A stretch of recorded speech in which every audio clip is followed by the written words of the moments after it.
I've been thinking, everybody talks about learning to ride, but nobody really talks about learning to ride later in life. So let's be honest here. Adults, they don't like to be beginners, they don't like to be incompetent, they don't like to not know the answers. Speaking for myself, I want to know all the answers, I want to be extremely competent, I want to be at the top, I don't want to be a beginner. I want to be a master of everything I'm doing. Especially the older I get, I want that ability to just know what's up. And when you're put in a situation where you're a noob on a motorcycle, you are incompetent, you are a beginner, and you don't know any answers. And that's an uncomfortable feeling. And let's be honest, you're probably gonna suck at riding at first. But being older, it gives you something that the younger crowd does not have. Maturity.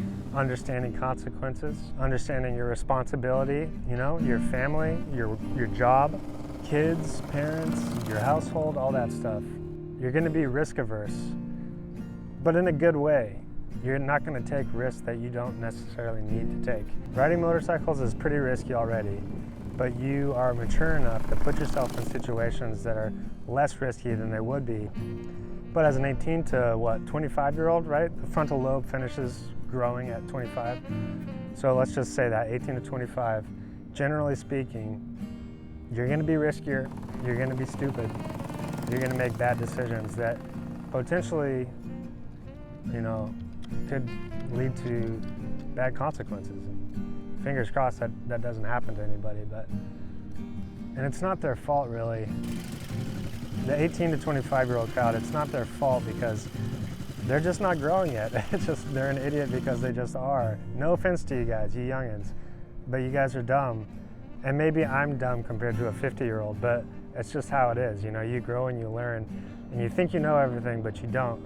You don't know everything. And I know I don't know everything. I try to keep that at the forefront of my mind.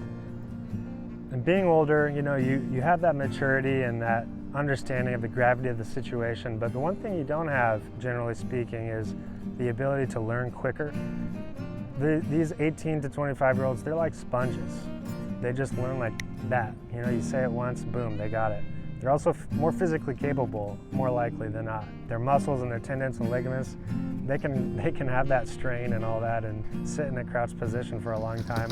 That's no problem for them. But maybe for us older folks, it's harder, It's a little bit more tougher on the body and tougher on the mind. But that being said, once you learn, it's super rewarding because it was hard. And that's the beautiful thing about it. I was 34 when I learned to ride a motorcycle, and I really felt like I kind of didn't know what I was doing, and it was kind of crazy and stuff. And I had ridden bicycles and motorized bicycles, mopeds, but it's just a whole other animal on a motorcycle, and it's kind of crazy.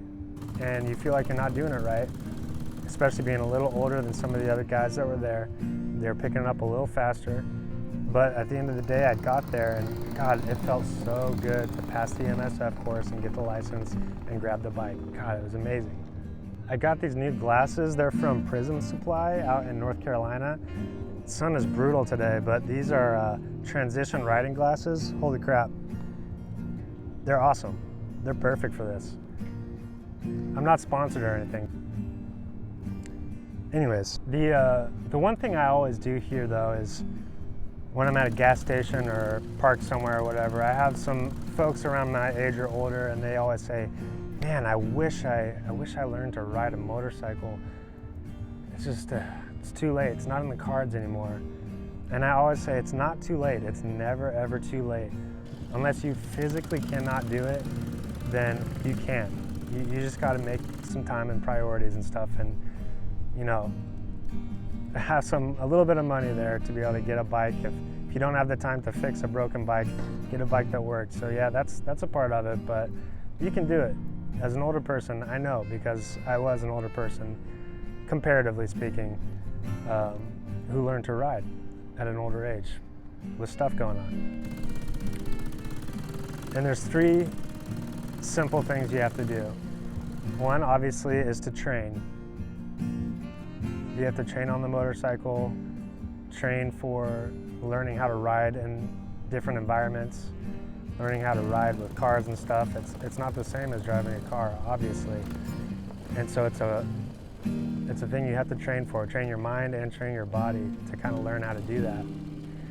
The second part is consistently train. Because if you do it for a week and you forget about it, you jump on the bike a month later, you're basically a beginner again. So you have to be consistent with the training, otherwise it's all for naught. And then the third part is training with consistency and making the training perfect. They always say practice makes perfect, right? Well, no, practice does not make perfect. Perfect practice makes perfect. So that just means you have to train perfectly. And that means taking it as slow as you need to be able to properly do everything that you need to do. The technical side of riding is not easy, but it's not impossible. But as long as you train perfectly, you're going to develop the repetitions and be able to do it. That's all you need. Training, consistency, perfect practice. And ultimately, I think that it's just scary to be a beginner doing something as an adult. You're putting yourself in an uncomfortable situation that you haven't been in maybe decades. And who wants to do that, you know? Not everybody wants to do that. But I think that you have to accept that you need to suck, at least for the beginning part. You have to accept being a beginner and learning and putting your ego aside. I mean, just don't be afraid to suck, you know? It's worth it because that's how you grow. I think that's it.